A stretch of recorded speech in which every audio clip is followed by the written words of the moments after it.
Hi అండి. అందరికీ నమస్కారం. Welcome to my channel. ఈ వీడియోలో ఇప్పుడే అందిన వార్త హ్మ్. పెన్షనర్లకి శుభవార్త అండి. మార్చి 14న పెన్షనర్లకి చెల్లింపులు. పూర్తి సమాచారాన్ని వీడియోలో తెలుసుకుందాం. వీడియోని ఎక్కడే కానీ స్కిప్ చేయకుండా ఎండ్ వరకు చూడండి. అప్పుడే ఇన్ఫర్మేషన్ పూర్తిగా అర్థమవుతుంది. వీడియో చూస్తున్న ప్రతి ఒక్కరు వీడియోకైతే లైక్ చేయండి ఫ్రెండ్స్. వీడియోని తోటి పెన్షనర్ మిత్రులతో అయితే షేర్ చేయండి. కొత్తగా మన ఛానల్ చూస్తున్నవారు ఇంకా ఎవరైనా సబ్స్క్రైబ్ చేసుకున్నట్లయితే వెంటనే మన ఛానల్ అయితే సబ్స్క్రైబ్ చేసుకోండి. దీని ద్వారా నేను చేసే లేటెస్ట్ వీడియోస్ అన్నీ మీ వరకు రీచ్ అవుతాయి. ఇక ఆలస్యం చేయకుండా వివరాల్లోకైతే వెళ్ళిపోదాము. ఫ్రెండ్స్ ఇక విషయానికొచ్చినట్లయితే పెన్షనర్లకి శుభవార్త. ముఖ్యంగా మార్చి 14న జరగబోయే కీలక సమావేశంలో పెన్షనర్లకి రావాల్సినటువంటి బకాయిల చెల్లింపులపై కీలక నిర్ణయం వెలువడనుంది.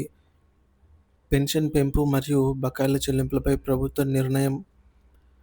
డీఏ, డీఆర్ రేట్లు జనవరి 2020 నుండి వర్తిస్తాయని ప్రభుత్వం ఇప్పటికే ప్రకటించింది. పెంచిన డీఏ, డీఆర్‌ని వెనుకటి తేదీ నుంచి అమలు చేయడంతో పెన్షనర్లకు భారీ మొత్తంలో పెండింగ్ బకాయిలు రావాల్సి ఉంది. భారీగా ధరలు పెరిగిన నేపథ్యంలో పెన్షన్లు, వేతనాల్లో గణనీయమైన సవరణ జరగనుంది. 2025 నాటికి ఉద్యోగులు, పెన్షనర్లకు మరింత సానుకూల నిర్ణయాలు తీసుకునే అవకాశం అయితే ఉంది. హోళీకి ముందే పెన్షనర్లకు కానుక. ప్రభుత్వం ఈ మార్చి 14 సమావేశంలో కీలక నిర్ణయం తీసుకుంటుందని, హోళీకి ముందే పెన్షనర్లకు అందించే అవకాశం ఉందని తెలుస్తోంది.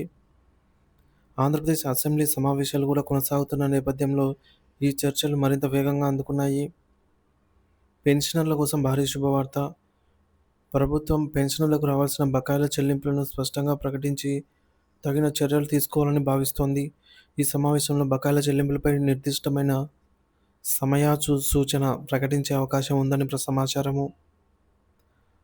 మార్చి 14 కీలక నిర్ణయం. పెన్షనర్ల బకాయిల చెల్లింపులపై స్పష్టత.